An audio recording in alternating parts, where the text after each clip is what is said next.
The Asari were the first species to discover the Citadel. When the Solarians arrived, it was the Asari who proposed the establishment of the Citadel Council to maintain peace throughout the galaxy. Since then, the Asari have served as the mediators and centrists of the Council. An all-female race, the Asari reproduce through a form of parthenogenesis. Each Asari can attune her nervous system to that of another individual of any gender and of any species to reproduce. This capability has led to unseemly and inaccurate rumors about Asari promiscuity. Asari can live for over 1,000 years, passing through 3 stages of life. In the maiden stage, they wander restlessly, seeking new knowledge and experience. When the matron stage begins, they meld with interesting partners to produce their offspring. This ends when they reach the matriarch stage, where they assume the roles of leaders and counselors. The second species to join the Citadel, the Solarians, are warm-blooded amphibians with a hyperactive metabolism. Solarians think fast, talk fast, and move fast. To Solarians, other species seem sluggish and dull-witted.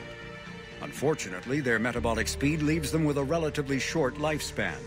Solarians over the age of 40 are a rarity. The Solarians were responsible for advancing the development of the primitive Krogan species to use as soldiers during the Rachni Wars. They were also behind the creation of the genophage bioweapon the Turians used to quell the Krogan rebellions several centuries later.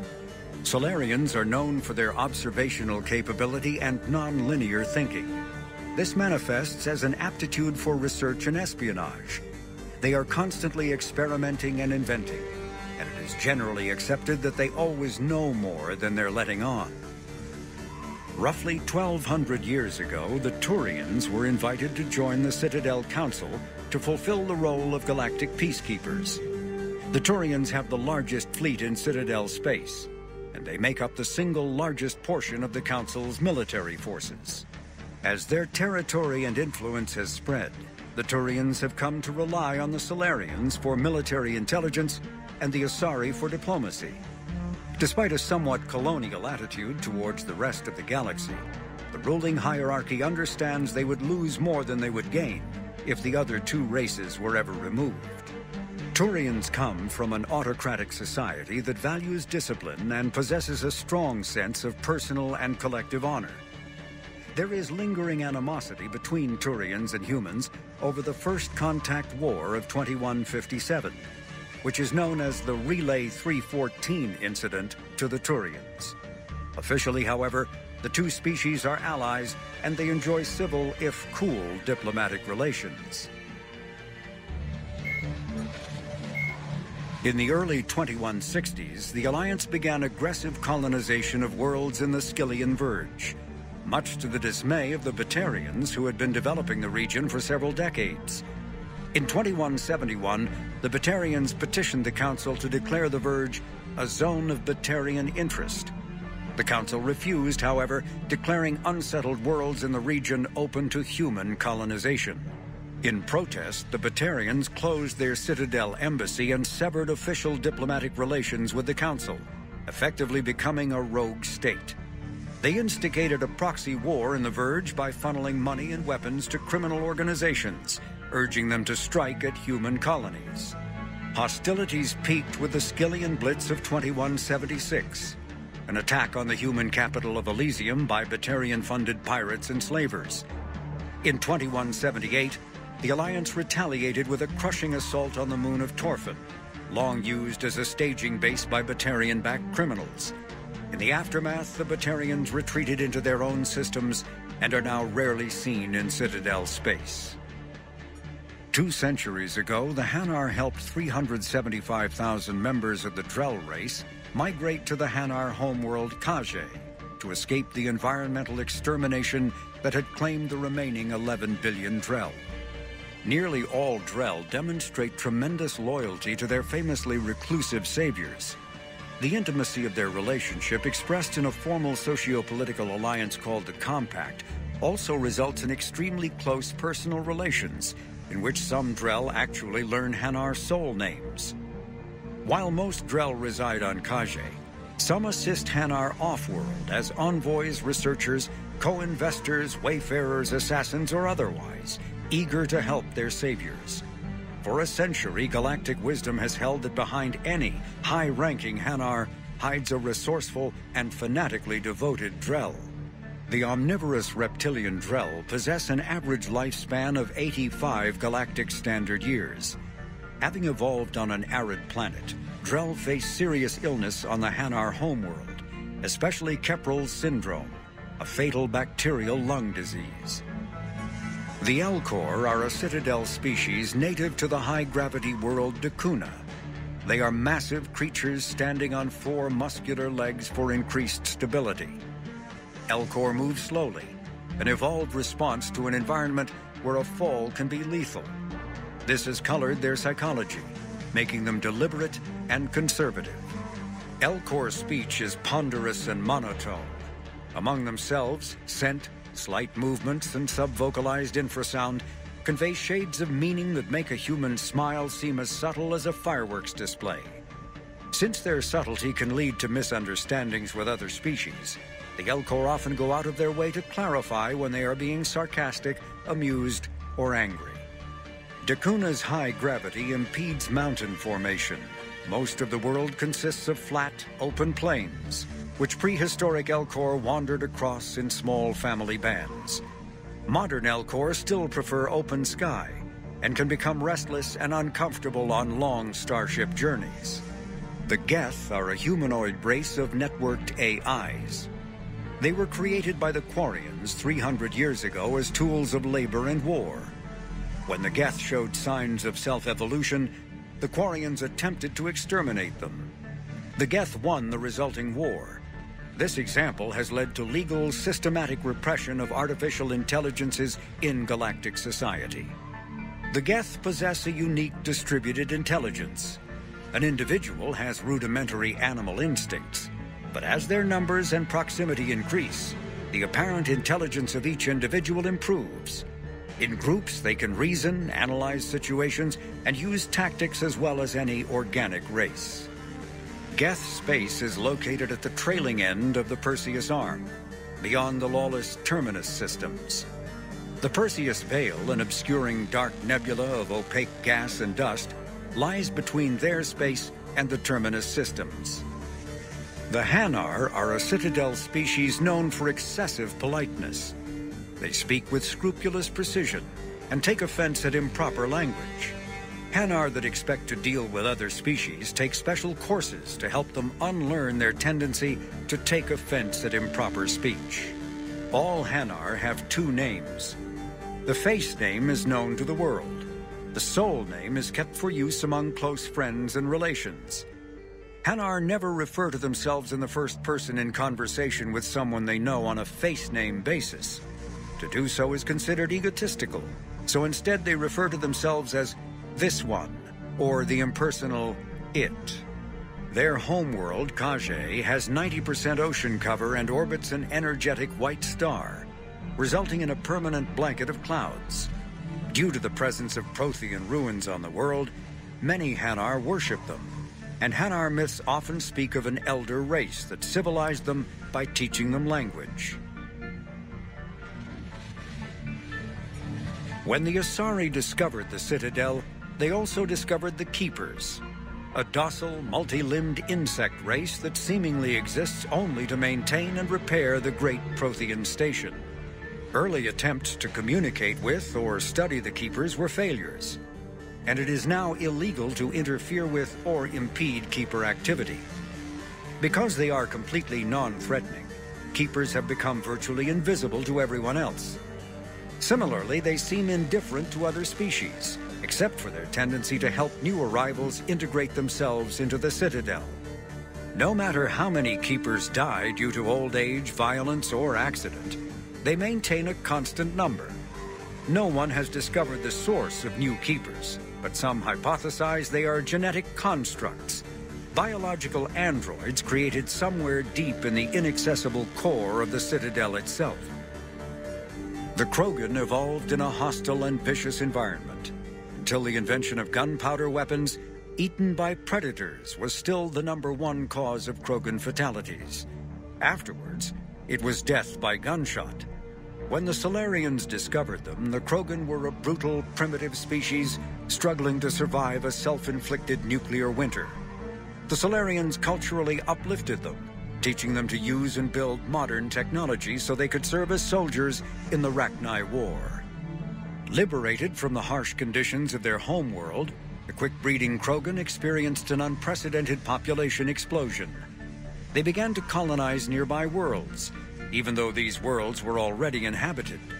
The Krogan rebellions lasted nearly a century, only ending when the Turians unleashed the Genophage, a Solarian-developed bioweapon that crushed all Krogan resistance. The Genophage makes only 1 in 1,000 pregnancies viable, and today the Krogan are a slowly dying breed. Understandably, the Krogan harbor a grudge against all other species, especially the Turians. Driven from their home system by the Geth nearly 3 centuries ago, most Quarians now live aboard the Migrant Fleet, a flotilla of 50,000 vessels ranging in size from passenger shuttles to mobile space stations. Home to 17 million Quarians, the flotilla understandably has scarce resources. Because of this, each Quarian must go on a rite of passage known as the Pilgrimage when they come of age. They leave the fleet and only return once they have found something of value they can bring back to their people. Other species tend to look down on the Quarians for creating the Geth and for the negative impact their fleet has when it enters a system. This has led to many myths and rumors about the Quarians, including the belief that underneath their clothes and breathing masks, they are actually cybernetic creatures, a combination of organic and synthetic parts. The Volus are a member species of the Citadel with their own embassy, but they are also a client race of the Turians.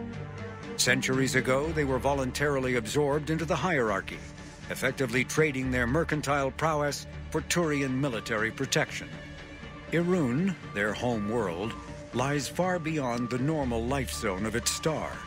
However, the world has a high-pressured greenhouse atmosphere that traps enough heat to support an ammonia-based biochemistry. As a result, the Volus must wear pressure suits and breathers when dealing with other species, as conventional nitrogen-oxygen air mixtures are poisonous to them, and in the low-pressure atmospheres tolerable to most species, their flesh will actually split open.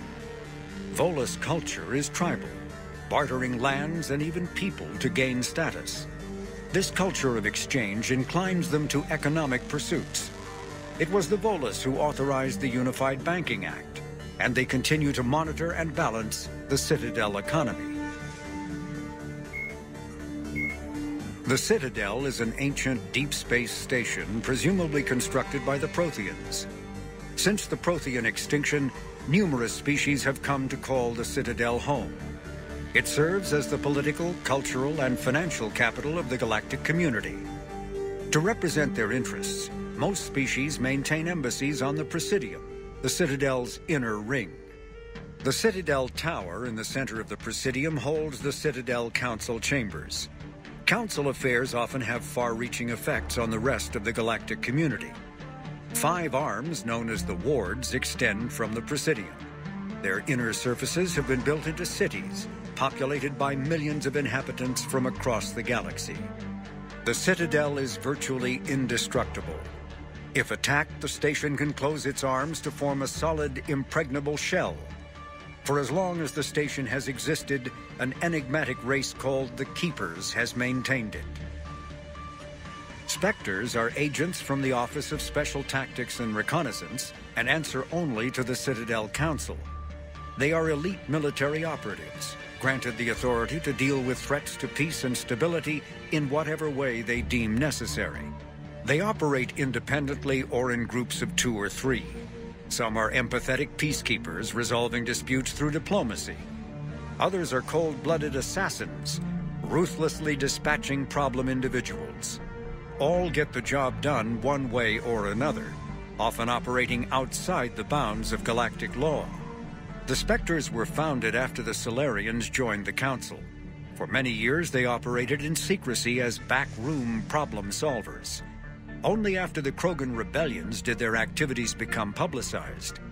Assignment of a Spectre is less contentious than a military deployment, but makes it clear that the Council is concerned about a situation. Earth, the home world and capital of humanity, was enjoying a new golden age before the Reapers attacked. Disease, pollution, and other social ills were on the decline, thanks to technological advances and a wealth of resources from the colonies. Earth was an inspiration even to alien cultures, resulting in influence out of proportion with humanity's brief time on the galactic stage. The Reaper attack has put an end to any semblance of this former life. The great cities of Earth are storehouses of human DNA for the Reapers to harvest. Reaper gunships, capable of megaton-scale firepower, annihilated industrial centers in seconds. The militaries of Earth's disparate nation-states have retained only partial communication with the Systems Alliance fleets, leaving the planet's resistance efforts uncoordinated and vulnerable. The loss of the comm buoy network has cut off Earth's economy from the rest of the galaxy, sending shockwaves across galactic markets and a significant obstacle to receiving aid. The Systems Alliance is an independent supranational government representing the interests of humanity as a whole. The Alliance is responsible for the governance and defense of all extrasolar colonies and stations. The Alliance grew out of the various national space programs as a matter of practicality. Sol's planets had been explored and exploited through piecemeal national efforts. The expense of colonizing entire new solar systems could not be met by any one country. With humans knowing that alien contact was inevitable, there was enough political will to jointly fund an international effort.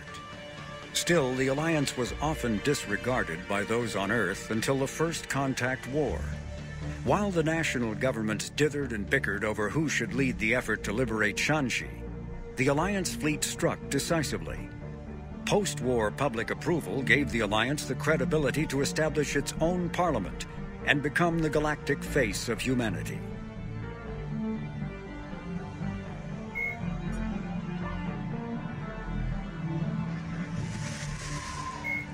Admiral Stephen Hackett is a decorated officer in the Systems Alliance, currently assigned to Arcturus Station on the far side of the Sol Relay. In the battle for the Citadel, Admiral Hackett commanded the 5th Fleet. Following that victory, he was promoted to head of the Alliance military. Hackett was born to a single mother in Buenos Aires in 2134. When his mother died in the pandemic of 2146, he was placed in the Advanced Training Academy for Juveniles, where his superior talents in science and leadership quickly became evident. Hackett enlisted in 2152, volunteering for high-risk missions to colonize space beyond the Sol Relay. He was commissioned as a 2nd lieutenant on Arcturus Station in 2156, and soon proved his ability in the First Contact War. His rare ascent from enlisted man to admiral remains an Alliance legend. Admiral David Edward Anderson is a career military officer in the Systems Alliance Navy. Born in London in 2137, he later moved to Arcturus Station and became the first graduate of the Alliance's now renowned N7 Marine program.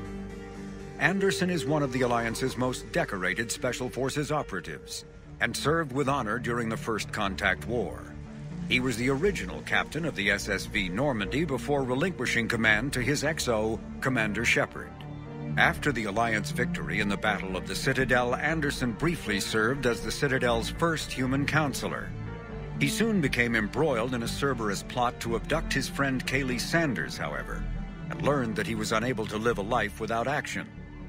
He stepped down as counselor and returned to the military to prepare for the Reaper invasion. The Alliance Parliament named Donald Udina as his successor. Lieutenant Commander Ashley Williams is a career military officer with the Systems Alliance. Born in 2158 to a military family, Williams enlisted directly out of high school, splitting time between Earth and hostile environment training on Titan. After earning numerous commendations early in her career, Williams became a platoon guide on Eden Prime, where she was the only member of her unit to survive the Geth attack. Williams then served as gunnery chief under Commander Shepard on the SSV Normandy and was promoted to lieutenant commander after the Battle of the Citadel. More recently, an Alliance tribunal called on Williams to testify about her experience with the Reapers. Flight Lieutenant Jeff "Joker" Moreau is a respected pilot with the Alliance Navy. Born and raised on Arcturus Station, he is widely considered to be the best helmsman in the system's alliance. Moreau enlisted with the Navy directly out of school and quickly gained the respect of his superiors.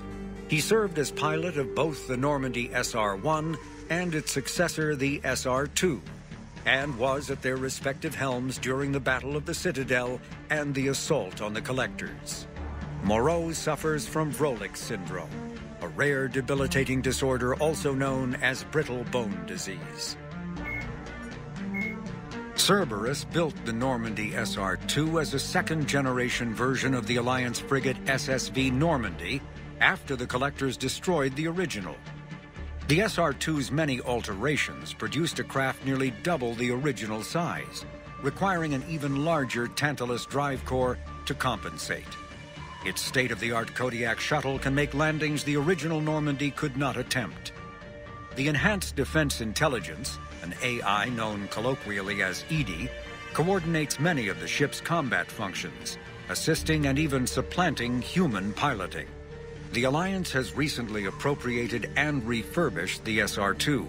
In addition to tight beam communicators, the Quantum Entanglement Communicator, QEC, provides instantaneous contact with Alliance Command. Asari-made Solaris armor can resist even the tremendous heat and kinetic energy of starship weapons. The armor is nearly unsurpassed in strength because its central material, carbon nanotube sheets woven with diamond chemical vapor deposition, are crushed by mass effect fields into super-dense layers, able to withstand extreme temperatures. That process also compensates for the diamond's brittleness. Diamond armor itself has two limiting disadvantages. First, while nanotubes and CVD diamond construction have become cheaper in recent years, it remains prohibitively expensive to coat starships or aircraft larger than fighters in Solaris material. Second, the armor must be attached to the ship's superstructure, so shock waves from massive firepower can still destroy the metals beneath the armor itself. A popular misconception holds that the diamond composition of Solaris armor gives it a sparkle. In fact, atmospheric nitrogen impurities during the super-hot forging process give the armor a metallic gray or yellow sheen. Cyclonic barrier technology, CBT, attempts to solve the higher-end limitations of traditional kinetic barriers. Traditional barriers cannot block high-level kinetic energy attacks, such as disruptor torpedoes, because torpedo mass effect fields add mass. The CBT violently slaps aside rather than halting incoming linear force. By rotationally firing their mass effect field projectors, ships create rapidly oscillating kinetic barriers instead of static ones. Shooting through the CBT is like trying to shoot at a target inside a spinning ball. Significant drawbacks to current CBT configuration prevent its use on anything other than frigates and fighters. Its many high-frequency sensors and emitters require frequent maintenance and replacement. A partially damaged CBT can endanger its operator, who is surrounded by rotating mass effect fields, skewing in unpredictable directions. Fortunately, if an emitter is damaged, the CBT corrects to become a traditional shield array, a safety feature that makes it most effective during opening volleys. After the Battle of the Citadel, human and Turian volunteers spent 3 months clearing the station's orbit of debris. During the cleanup, the Turians secretly salvaged Sovereign's powerful main gun, along with much of the weapon's Element Zero core. 11 months later, the Turians introduced the Thanix, a scaled-down version of the weapon. The Thanix's core is a liquid alloy of iron, uranium, and tungsten, suspended in an electromagnetic field powered by Element Zero. The molten metal, accelerated to a significant fraction of the speed of light, solidifies into a projectile as it is fired, hitting targets with enough force to pierce any known shield or armor. The gun can fire reliably every 5 seconds. The weapon's relatively small size allows it to be mounted on most fighters or frigates. It is now widely used by the Alliance military and is the primary weapon on the refurbished Normandy SR-2. Biotics is the ability of rare individuals to manipulate dark energy and create mass effect fields through the use of electrical impulses from the brain. Intense training and surgically implanted amplifiers are necessary for a biotic to produce mass effect fields powerful enough for practical use. The relative strength of biotic abilities varies greatly among species and with each individual. There are 3 branches of biotics. Telekinesis uses mass-lowering fields to levitate or impel objects. Mass-raising kinetic fields are used to block or pin objects. Distortion uses rapidly shifting mass fields to shred objects. Most organic species are capable of developing biotic abilities, though there are risks involved. Biotics are the result of in utero exposure to element 0. This usually causes fatal cancers in the victim, but in rare cases it coalesces into nodules within the fetus's developing nervous system. When subjected to an electrical current, the rare material dubbed element 0, or ESO, emits a dark energy field that raises or lowers the mass of all objects within it. This mass effect is used in countless ways, from generating artificial gravity to manufacturing high-strength construction materials. It is most prominently used to enable faster-than-light space travel. ESO is generated when solid matter, such as a planet, is affected by the energy of a star going supernova. The material is common in the asteroid debris that orbits neutron stars and pulsars. These are dangerous places to mine, requiring extensive use of robotics, telepresence, and shielding to survive the incredible radiation from the dead star. Only a few major corporations can afford the setup costs required to work these primary sources. Humanity discovered refined element 0 at the Prothean Research Station on Mars, allowing them to create mass effect fields and develop FTL travel. Element 0 can increase or decrease the mass of a volume of space-time when subjected to an electrical current. With a positive current, mass is increased. With a negative current, mass is decreased. The stronger the current, the greater the magnitude of the dark energy mass effect. In space, low mass fields allow FTL travel and inexpensive surface-to-orbit transit. High mass fields create artificial gravity and push space debris away from vessels. In manufacturing, low mass fields permit the creation of evenly blended alloys, while high mass compaction creates dense, sturdy construction materials. The military makes extensive use of mobility-enhancing technologies, with mass effect utilizing fighting vehicles standard frontline issue in most military forces. Mass effect fields are also essential in the creation of kinetic barriers or shields to protect against enemy fire. Once believed to be of Prothean origin, mass relays were in fact created by the Reapers, using technology far beyond that of other living species.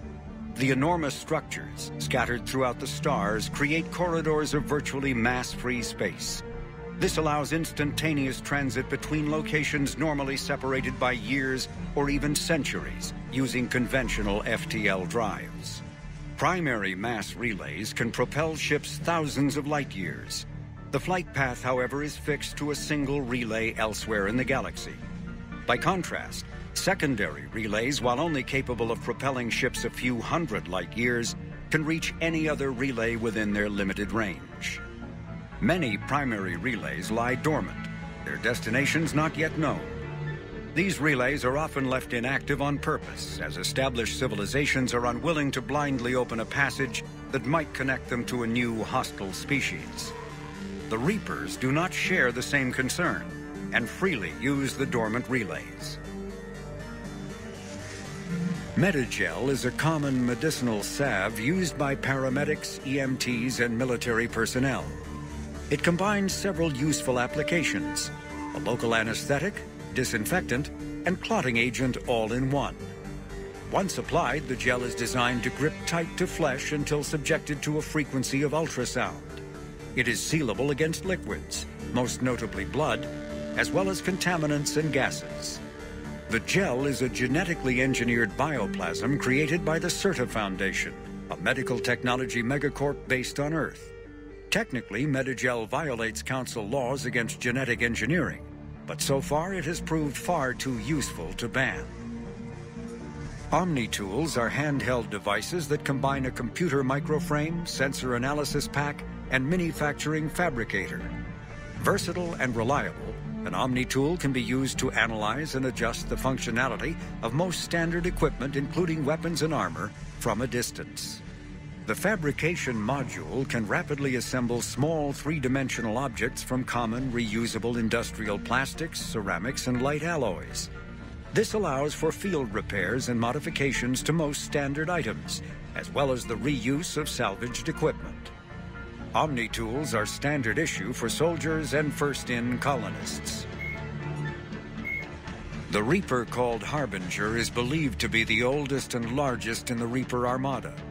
From the reaches of dark space, Harbinger managed to control the Collectors, a race of human-sized insectoid bipeds, as it sent them on a campaign to kill and gather humans from vulnerable colonies. The Collectors became a terrifying force in the galaxy, responsible for the murder of hundreds of thousands. Surviving colonists have described the tone of Harbinger's threats heard through the Collectors as they attacked as visceral and terrifying. Alliance intelligence has tentatively identified Harbinger as one of the Reapers leading the attack on Earth. A myth common to several cultures in the galaxy, Reapers were once imagined as space monsters that consumed entire stars. Archaeologists who searched for the sources of such myths found little besides the themes of all-consuming devils that are common to primitive cultures. Although accurate information about the Reapers remains scarce, the galaxy now knows that the Reapers are not a myth. They are a real and devastating threat. Sovereign was the first Reaper encountered by the modern Citadel races. Military leaders initially assumed that Sovereign was a Geth or Prothean flagship commanded by Saren Arterius, a rogue Spectre. The truth was far more alarming. The massive ship was itself intelligent, and Saren proved to be under its control. The attacks by Sovereign against Eden Prime and the Citadel removed any uncertainty about the Reaper's technological superiority. Sovereign's formidable shielding and firepower allowed it to hold off the combined fleets of the Citadel, and its mass effect fields proved powerful enough to let the enormous vessel land on a planet's surface. Sovereign's mission, to open a mass relay that would transport the other Reapers from dark space, proved its undoing. During the Battle of the Citadel, Sovereign linked its consciousness to Saren's. When Saren's death corrupted the signal and shut down Sovereign's shields, Sovereign's destruction soon followed.